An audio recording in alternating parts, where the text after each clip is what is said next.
Hey, friends. How are you?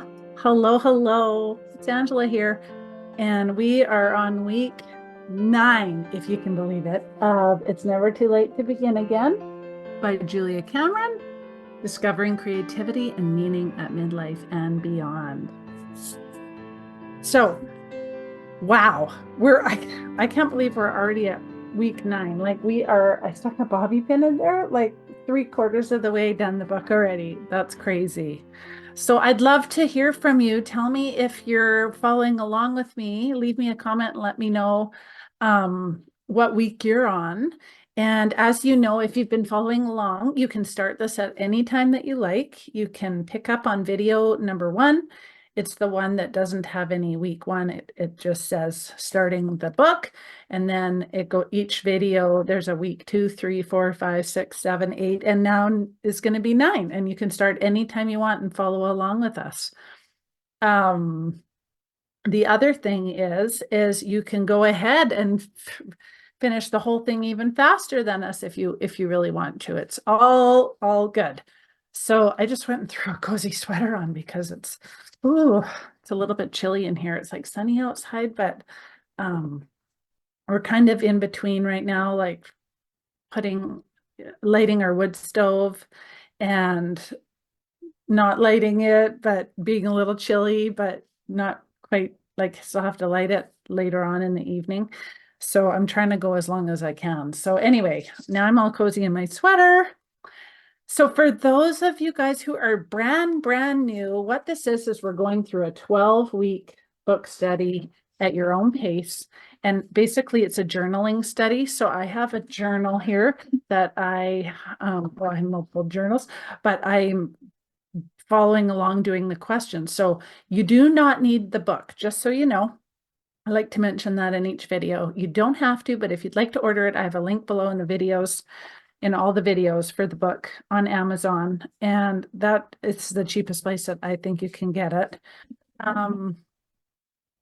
Also, I read bits of the book to you, the most highlighted things that mean something to me. And so I feel like you don't need to buy it, but if you want to, of course, you can go totally more deep on it. And I read out all the questions, the journaling prompts and stuff to you, so you don't have to have it. So on that note, let's get started. Week 9. I still can't believe it. I've been finding lately, I don't know where my time's going. And so this is a really great week because it's called Reigniting a Sense of Motion, and time has been escaping on me. And this is why we're going to be talking about productivity and getting things done. And so if you guys know me from before or any other things, you know that that's a favorite topic of mine, and I absolutely love talking about productivity and getting things done, because there's just so many times in life we can lose clarity and get stuck on things. And so it's really easy to get into a cycle where you're in a hole and you can't seem to get out and you don't know what to do next. So this is a really good chapter.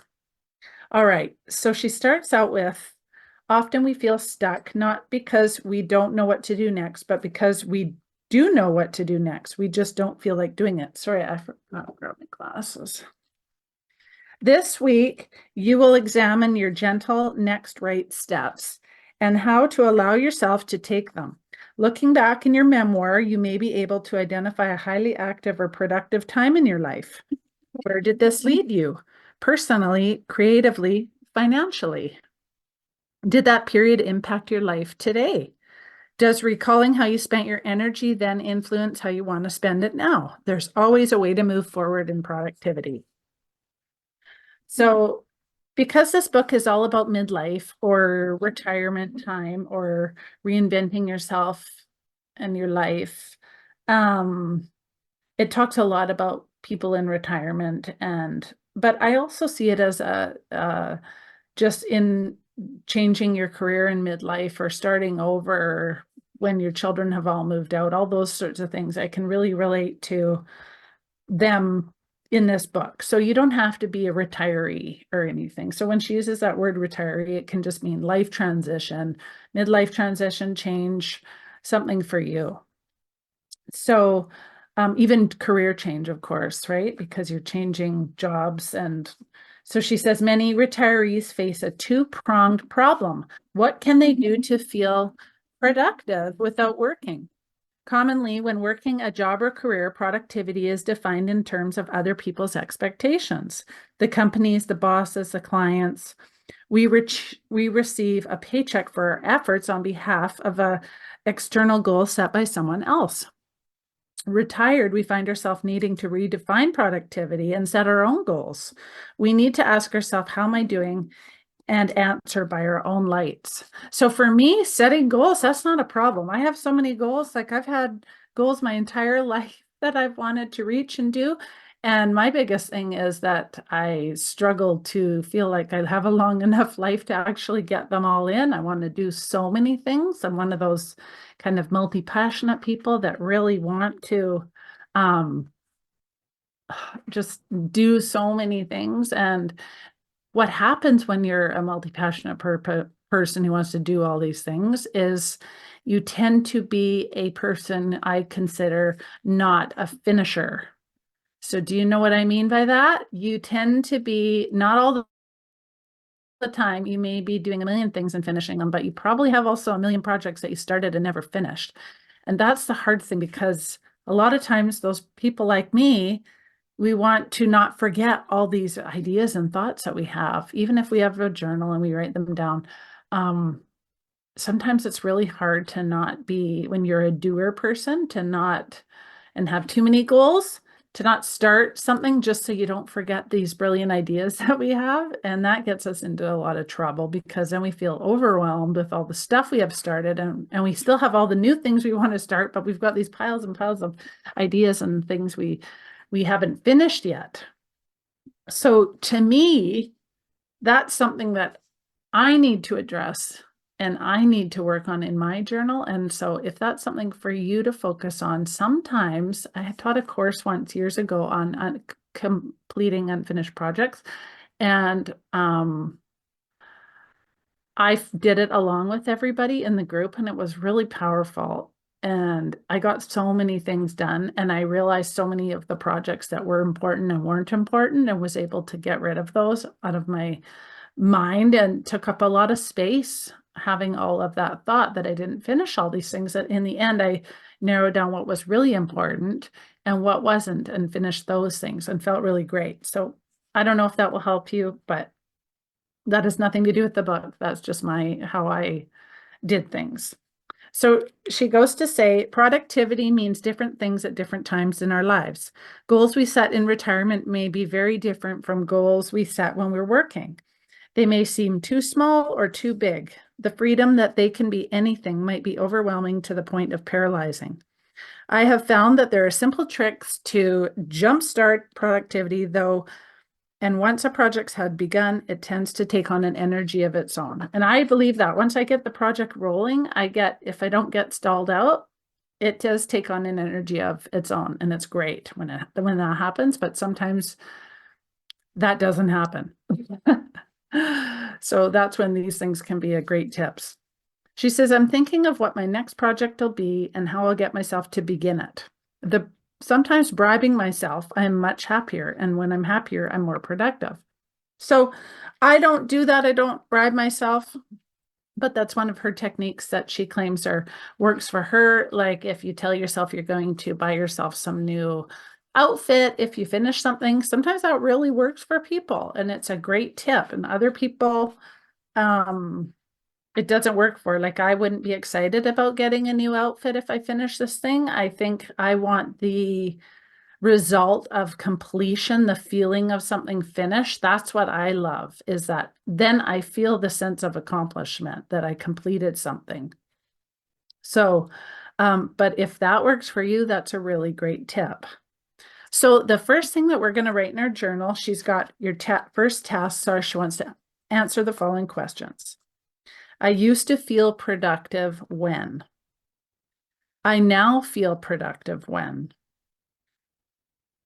I suspect I would feel productive if I'd secretly like to, and a small bribe that would entice me to begin is, and feel free to stop this whenever you want, pause it, write those things down. So that's the next step, is to answer those productivity questions. Now, taking action. Many of us have spent years dreaming of what we want to create, but dreaming and doing are two different things. Oh, yes, that's true. When we dream of what to create, yet take no actions, that's when we find ourselves feeling lazy, but it is not laziness that stops us. We need to call things by their right names. What stops us is actually fear, but the inability to get started is not something that is uncorrectable. We can ask for guidance in this first small step forward to overcome the feeling and the pain of being stuck. So in your journal, you can write questions like, what do I need to do? And then you can get a response from that, because usually we know what to do. We just don't want to do that next step because it seems so giant. But once we move into action, we can again gain self-esteem. And I agree with that. Once we start doing things and learning things, it's exciting. We value our actions. We value ourselves for taking those actions. Then we start to see a sense of power. We find ourselves guided and guarded. As we act in the direction of our dreams, we are given strength and courage. That first brushstroke leads to the second. That first word writing leads to the next. Our capacity to create is tied to our capacity for faith and optimism. However small that is, grow with every little positive action. So taking action, the more actions that you do, the more baby steps that you do, the more momentum you're going to create. And I know that to be true. But what can also happen is you are creating a lot of momentum, and then something happens and you're out of your routine, and it's really a hard time to get back into it. And that's when you just need to just start taking those small little tiny steps, and hopefully that will start to reignite your project again. It's because it's up to us to nurture it and sustain it. She uses an example of this lady, Judith. She tells lots of stories in here about different people. And the lady says, why can't I just start? She wondered, as she spent her days pondering the cause of her procrastination rather than working on the project itself. And haven't you done that before? I have done that so many times. I have procrastinated and I'm trying to figure out why I don't want to do it. And I'm think later, like how far I would be if I had just started when I wanted to start. And everybody does it. You're human. That's normal. So it's just one of those things that we have to do. We have to just take that first step and do something and not get caught up on, oh, now I don't know where I am because I've been stopped for so long. We just got to do something small to get back into it. Like maybe it's just opening up your computer or getting a pen and paper out, and thinking of where to begin, make a bullet point list kind of thing. She says, Judith's story is not unique. Many people find themselves unable to be self-starting. Not all of them can pick up the reins of a career they had set aside. For those who have a problem with self-starting, morning pages are a great place to begin. They are a daily, consistent, productive action, and doing them in conjunction with other tools changes your trajectory and sets us into motion. So I forgot in the middle of, or the beginning of this video, that Julie Cameron also has a book called The Artist's Way. This is another shoot off book of that book, where she also declares that we're going to do 3 longhand pages of morning pages. It could be bullet points, it could be whatever, but journaling first thing in the morning to kind of brain dump everything out of your mind. And so when I say morning pages, that's what she's referring to. And then when she says artist date, that means doing something by yourself, doing a special thing by yourself, going to a coffee shop and reading with a beautiful cup of coffee, or going to a bookstore, or going to a fabric store, or having a painting class, or whatever it is for you, going to the mall and just going into all the stores and trying things on. I have no idea, whatever that is for you, but a time for yourself, something you really love to do. Maybe it's a hike by yourself that you've really wanted to go on, whatever. But that time to think and get clarity and just enjoy yourself. And it's a real good creative spark as well. This is a time of open choices and opportunity. When the possibilities feel endless, it's exciting to go ahead and try our hand at anything that inspires or calls to us.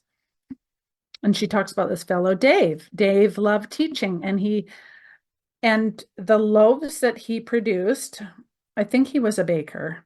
Is this the guy? I think he was a bread baker. Yes, the loaves that he produced were loved by one and all. The more I do, the more I do, the more I want to do.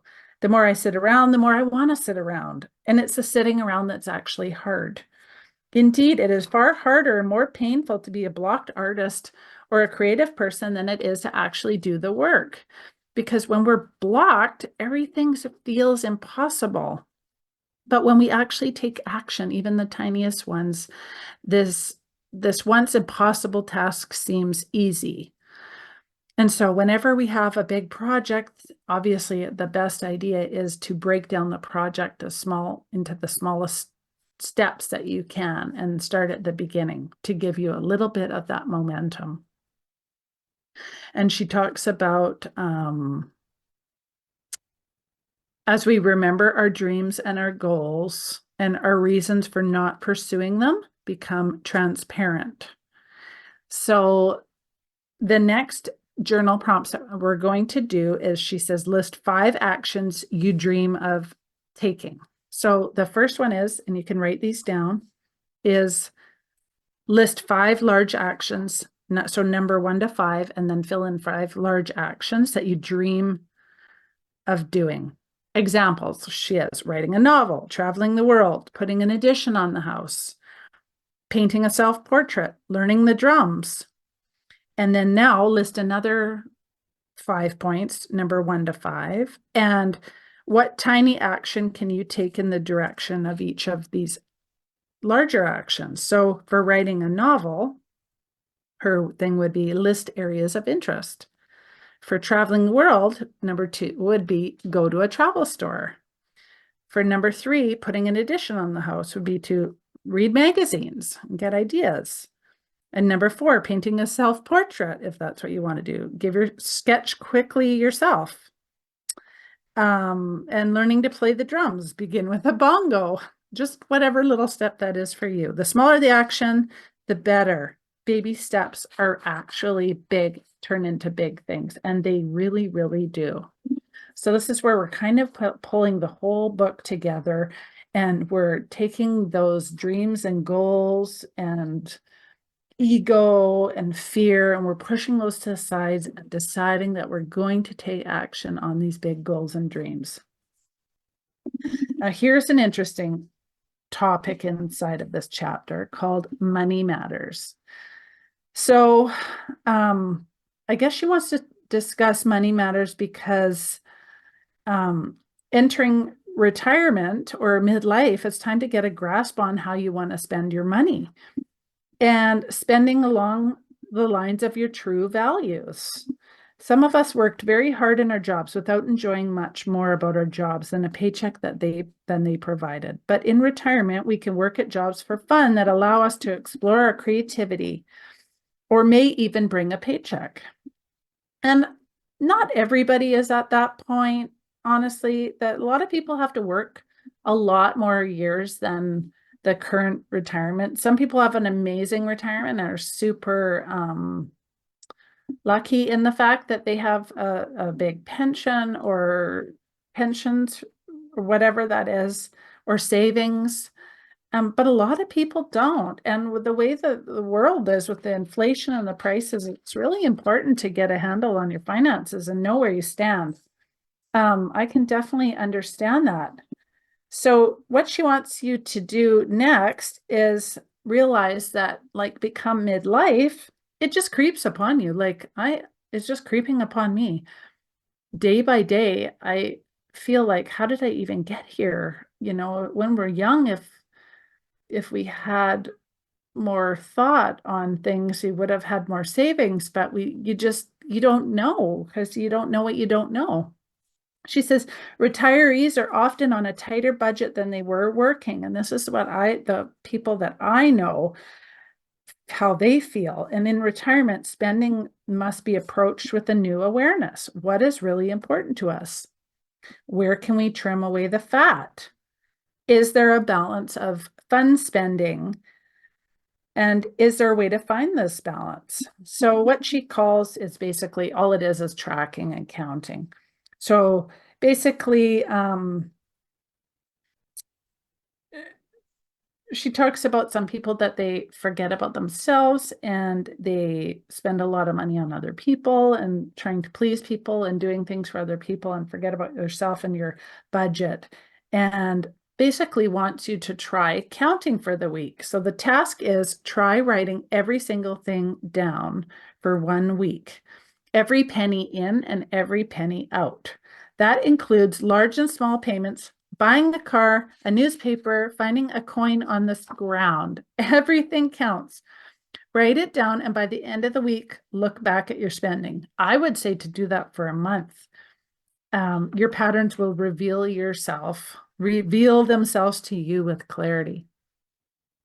I think a month is more realistic of tracking everything because then you'll have a really great breakdown of what's going in and out, what you're purchasing for food rather than, and bills and everything all in 1 month. So, I mean, that can sound like super overwhelming task for sure. I definitely don't want to do it, but I'm going to do it.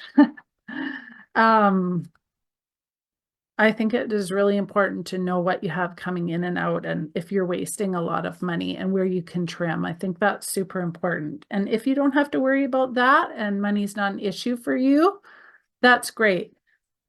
But you also don't know how long you are going to live for.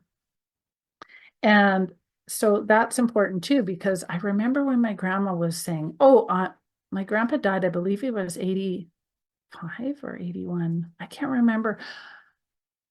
Feels like yesterday, but he had multiple myeloma, and which is interesting because for me to have AL amyloidosis and multiple myeloma, apparently you're only one split cell difference away from each other. So that kind of was strange when I first found out because it's in the family, and could that be hereditary? But anyway, I remember my grandma saying, well, I'm not going to live very much longer. I'm not going to live till I'm 100 or anything. And here she is 94. So, and she was in her late 70s at the time. So you just don't know. Nobody really actually knows. So that's the second task, is to start tracking and counting. And you can do that in your journal that you're keeping your memoir. You could do that on a separate piece of paper, in a book, whatever. You don't have to get all fancy and have a budgeting book and everything like that, but you can if you want to, if it inspires you that way. The next little chapter is being called the career caretaker. This is funny to me because this is definitely me. I have seen many times in my retired students, those that careers were once of service that had an extra time shifting their focus in retirement. Nurses, doctors, teachers, chefs, there's so many more than this that she lists, whose job was never done, often having the most trouble adjusting to not working. Whenever a person is ready to retire, and even when they are exhausted, feeling like they're not needed causes a shock. When someone's purpose has always been to care for others, the transition to retirement and self-care can be difficult. Now, I once had, when I was a care aide at one time, I had a client who, and I'm not retired by any means, I'm just learning life. For those of you that haven't followed along, I'm just starting over in my life because of cancer and my heart transplant. And that's why this book really inspired me to begin and realize that I need to start again. And I saw the title, It's Never Too Late to Begin Again. And I was like, that is me. I'm doing that. Plus I am going to be 49 this year. So I'm really getting there. But what was I thinking? I lost my thought.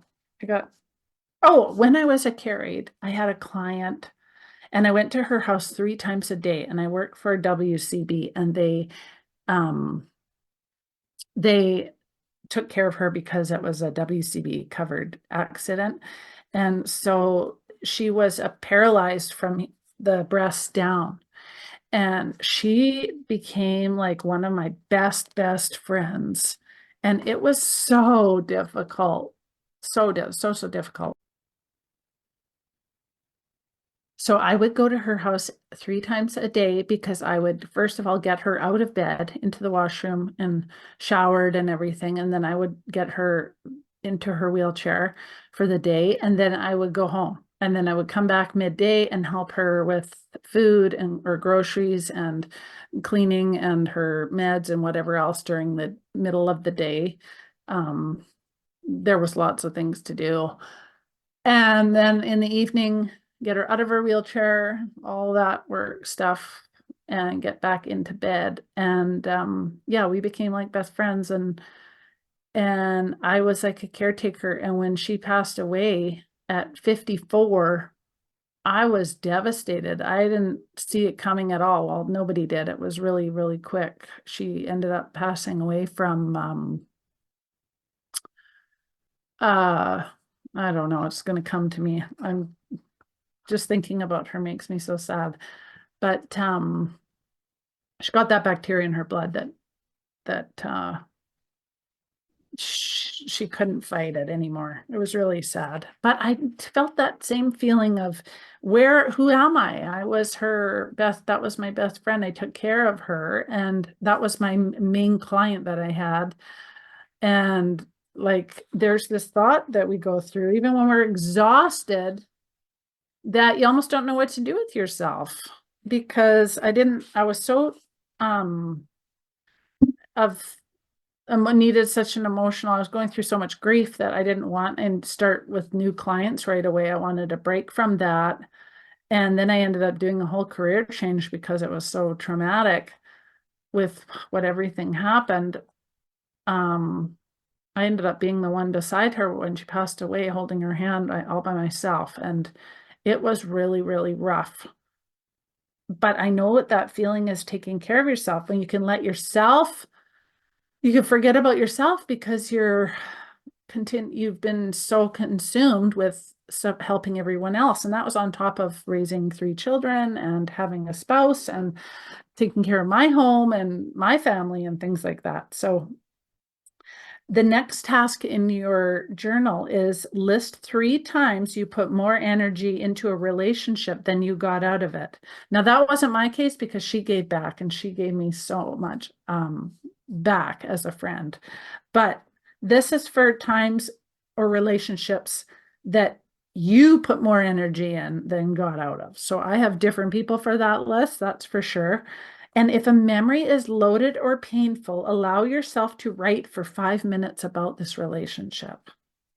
I think that can be so powerful. I have some really interesting things that came up, and if you're willing to be vulnerable and share, I'd love to hear from you in the comments about what that is for you.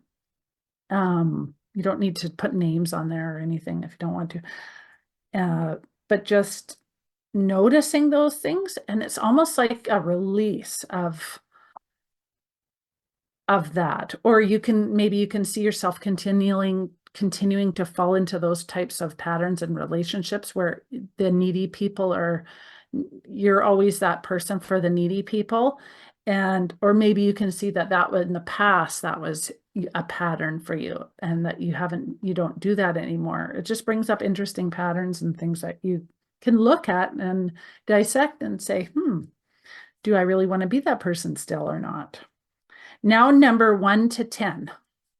List 10 things that you could do to spoil yourself. Things you would easily do for others, but rarely or never do for yourself. Circle one thing on this list and do that thing. So, are you willing to share what that one thing would be for you of the 10 things that you would do to spoil yourself? I'd love to know. Tell me what kind of things you can do. I feel like reading a book with a really nice cup of like coffee or French vanilla or a nice cup of tea is so like nourishing to me, and setting time aside to read for me is like time spoiling myself because I feel like I don't have enough time, and I got a bookcase of books. Oh, speaking of that, where's that book I showed you guys last week? And that's what I've been doing for myself. So there, I shared my spoiling myself because I consider that spoiling myself, but I shared that book with you about the Gladys McCary, The Well-Lived Life. She's a 103-year-old doctor and her 6 secrets to health and happiness at any age. I am already on page, I've been putting myself first, and I'm on page 121, and I'm at least about perfectly halfway done. So I'm really excited. It could be done if I put myself even more first, but honestly, I'm just taking little snippets of my day and trying to give myself those little positive bubbles because I have so much going on that I could fall into constant negativity with my health and different things going on in my life. But I don't want to hover in that and stay in that too long. I mean, everybody gets trapped in that mode, but I don't want to stay in there permanently. I want to get myself out. And those little things like taking a really great book like this or the one that we're doing. Of course, this one, take your time and read your chapter. It's like nourishing to the soul. Writing in your journal, having a hot bubble bath, buying yourself a new bag. It doesn't have to be anything fancy. Maybe you're going to buy yourself a budget book. Like, oh, I could show you something really cool too. That I got that I want to start using that I haven't really done anything yet with. I did a few little things that I gotta start fresh because I lost my mojo. But I got this little budget planner on Amazon, and it's really cute. It has, I don't know if you can see, all sorts of different things. I don't know if the layout's going to be any good, that I'm going to like it, but at least there is a section for this one, daily expenses. That's all I need, is to write down everything coming in and out. And that's all I really need to see for a while, is what is actually coming in and what is actually going out for this counting task that we have in this book. So yeah, that's exciting. I want to do that. So maybe it's buying yourself a little budgeting book, something. Yeah, I like the size of it. Might be okay. It looks like it's got a bit more detail stuff than I want. I just kind of want listing stuff, but I'm going to break stuff down into separate, like business stuff and home stuff and household bill stuff and this and that. So that's what I'm doing. If you wouldn't mind sharing what you're doing, I would love to hear from you. Tell me what you're doing to spoil yourself. And if you want to share your list of 1 to 10 things, that would be even better, of all the things you really want to do. Okay, so the next thing is called forward motion. The next right thing. Instead of focusing on the big picture, focus on the small. For most of us, it's not too difficult to figure out a small step forward. The next right thing might be to very simply make your bed, do the dishes, take out the trash. Each small step dictates the next small step. Making your bed leads to hanging up your clothes. Hanging up your clothes leads to making your bed. Oh, I know what hanging up your clothes does. Hanging up my clothes led to color coding my clothes and decluttering my clothes and getting rid of a lot of stuff with my girlfriend. And that led to painting a room and redecorating it and in a tiny, tiny little room, turning every furniture around and decluttering it and making it like so much nicer. And that's something I wanted to do for 3 years. And I just checked that off my list. So that was like productivity, boom. I was so excited about that one. So that is so true. Starting something can really, really, really lead to the next. And if you are like a person like I am, and you start decluttering, what happens is you will declutter a drawer and then you will declutter the next drawer, but you're not done this drawer yet. And this is half done and that's half done. And then, oh, I'm going to start in the bedroom doing that. And then, oh, I should do under the sink. And by the time you're done, you have 3 garbage bags of stuff to go to the share shed or the Goodwill, and it feels amazing. But you do got to get in the mode and on a roll. So that is the next thing, forward motion that she's talking about. And she definitely talks about cleaning and tidying has a great payoff as a forward motion, because as you clean, you can also receive new ideas. And I agree with that, because that's where the inspiration came with in the bedroom. As I decluttered and removed things, I realized, what do I actually want to use this room for? Because it was my son's room and now he's kind of older and working and on his own. And it's more of, it's still always be his bedroom, but it's also a spare room. And how do I want it to look when people come? It was a giant cluttered disaster. If you haven't looked, if you want a before and after, go on my Instagram page at Buckridge Homestead and look at the before and after of the bedroom, and you can see the change. It's pretty awesome. I mean, it's just a small change, but I called it the $40 room redo.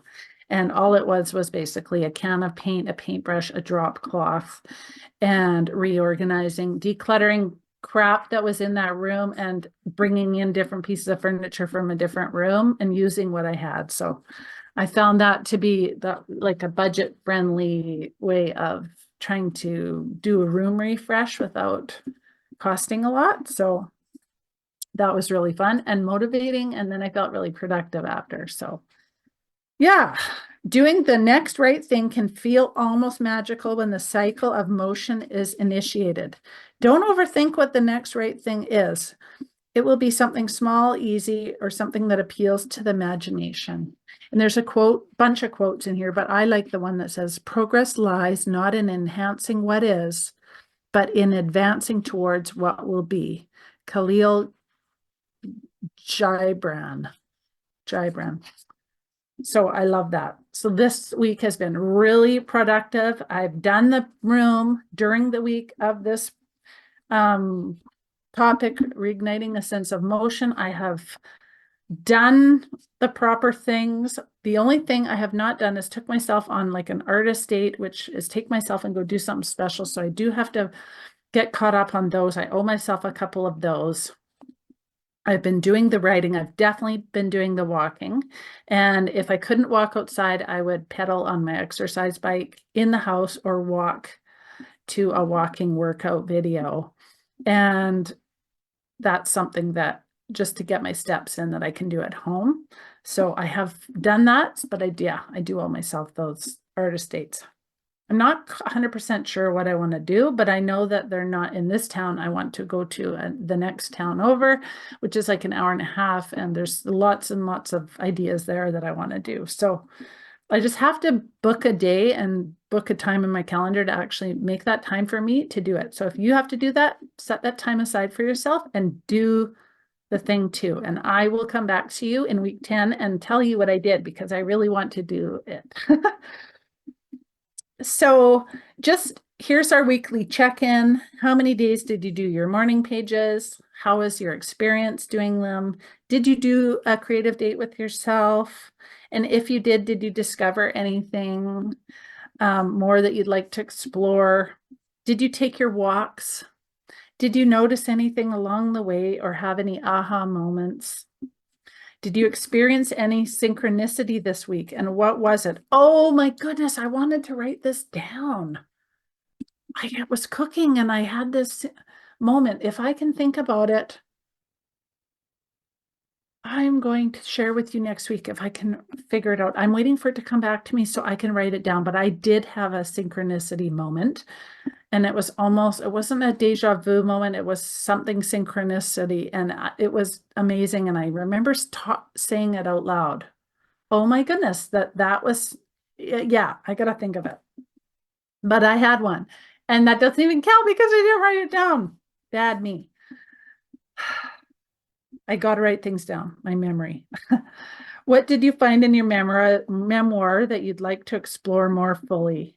How would you like to explore it? And remember that all these tasks and things are just creating your memoir. So your journal is basically your memoir. These are just tasks and notes and things you can read later. And I think it's really cool to file it away and read it at a later time. But at the end, you can burn it if you're worried about somebody reading all the stuff, or you can recycle it or whatever you want to do. But I sure find it interesting to open a journal in a couple of years and see where I was and compare it to where I am now. It's pretty powerful. So, what action are you going to take this week? Don't worry, just keep moving forward. So, what small steps are you going to do to put some action and motion into your week with on the topic of money, productivity, budgeting, taking action, because it can really boost your sense of well-being by feeling like you've accomplished something. And like that fellow she referred to, I think his name was Dave, the more you sit, the more you want to sit. The less you do, the less you want to do. And it's really true. So take that little nugget with you and remember that any step towards any kind of action is productive and that you are worth it. You are worth investing any little time and motion into. So go back and remember, what are your big dreams or goals, and what are your little small goals? Like mine was to do that room, but the room felt so overwhelming. But by starting with just the clothes and decluttering them and getting less stuff, it pushed me into that mode of, okay, now I can do this. Okay, now I can maybe get rid of some furniture, and now I can start painting, and now I can put it back together. And it was like, wow, that was 2 days, and it was been on my list to do for 2.5 years. So go do the thing. You guys got this. And I will be with you next week on week 10, reigniting a sense of vitality. Ooh, that sounds interesting. Let's see what she says as the brief sentence. This week focuses on developing a healthy sense of self-protection, thus giving us the strength and clarity we need in challenging situations. Buried dreams are the calling cards of a true identity. When we honor our true identity, vitality is the reward. Oh, I love that. I love that. Okay, guys, I will see you in week 10. Yay, I can't wait. Please share with me any comments or moments or synchronicity moments you have. Tell me if you received your book in the mail, for those guys of you that you ordered your book and you were waiting for it. And I will see you next week. Bye, friends.